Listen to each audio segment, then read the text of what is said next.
Good evening. My name is Ryan Howard, and tonight I'm going to share with you the story of my dad's childhood and the adverse circumstances that he was able to overcome and ultimately conquer throughout his life.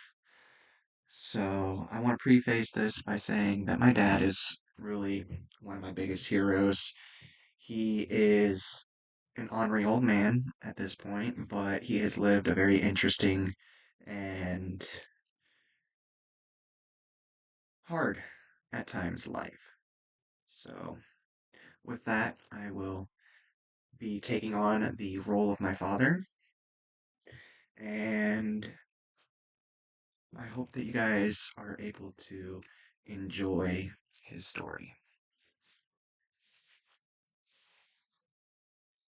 Resilience. You really don't know just how resilient you are until life forces you to be. And for me, that started when I was young. At the young age of 7 years old, I was at a Catholic school in the state of Connecticut where my father worked. And unfortunately, at the time, I was a small little scrawny kid, about 45 pounds. Small little thing, and there was a class bully that just had it out for me. And I tell you, this bully, he had to be about 4 times my size. I kid you not, he was huge. Now, one day I got really sick of this bully picking on me. And as he came up to give me trouble, I shoved him, and unfortunately, the way that I shoved him was through a window. And my father was called. My father decided that weekend to take me to a psychiatric hospital where I was put on a 72-hour hold. And of course, since I was defending myself, I had been bullied, the doctors kind of understood that. Well, I heard perhaps one of the cruelest things that I ever heard when that doctor called my dad. He called up my father, and when my father answered, he told my dad that, there is nothing wrong with Larry. He is just defending himself. There's nothing wrong with him. He doesn't have anger issues or anything. And that's when I heard my father say these words: I don't care. You keep the bastard.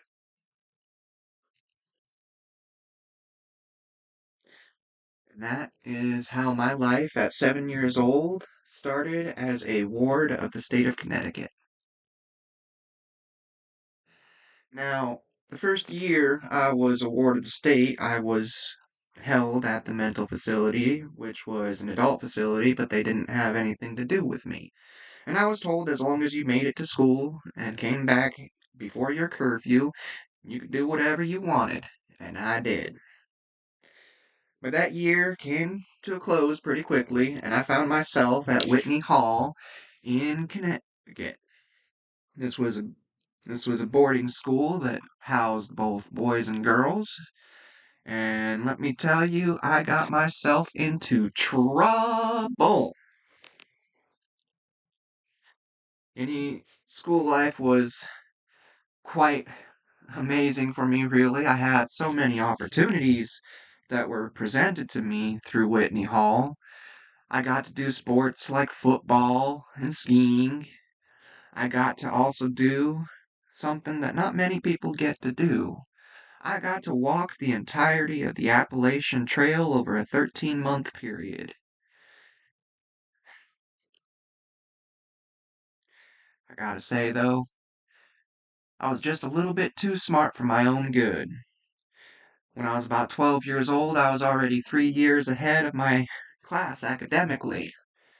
And by the time I was 15 years old, well, I'd graduated with my I had graduated with my diploma, and soon after I'd turned 16, and the state of Connecticut had told me, we've done all that we can do for you. You're on your own. Well, That was difficult, I gotta say. There were times that I didn't know quite what to do because I wasn't really old enough to work.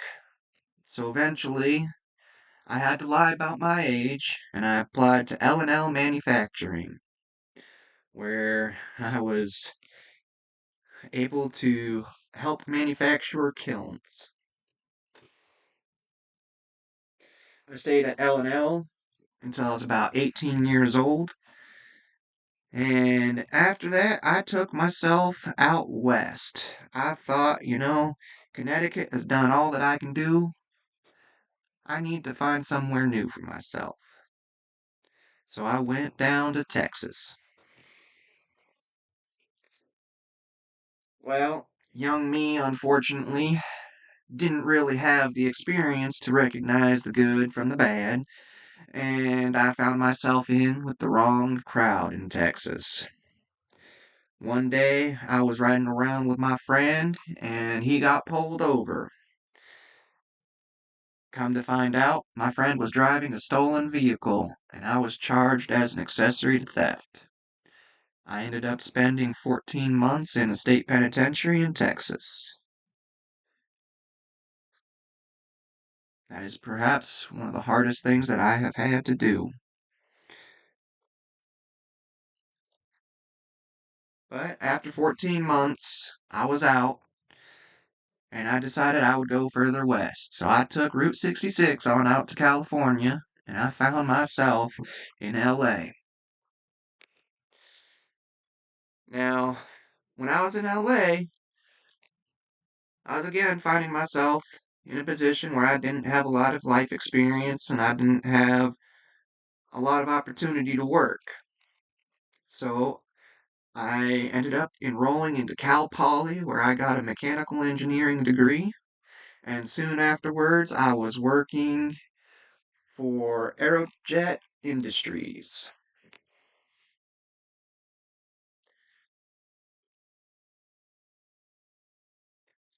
You can say that I definitely improved my lot quite a bit considering how I was brought up. But I wasn't done yet. You see, my friends and I went out one evening and we decided to go get some drinks and some good food. My friend knew that there was this waitress there that I might fancy, and that friend, she introduced me to who would soon become my future wife, Melody Howard. Now, we hit it off right out the bat. We met in 1988. In 1989, we were married, and by 1990, I was a father myself.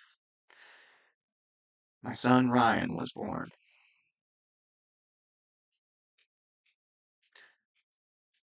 Now, I promised myself that I would never, ever abandon my child like my father did to me. And I have to say that I'm damn proud of my son. He's gone on to do quite amazing things. He joined the military when he was 18 years old and became an artillery mechanic. And now he's pursuing a degree in engineering. I gotta say, I am damn proud.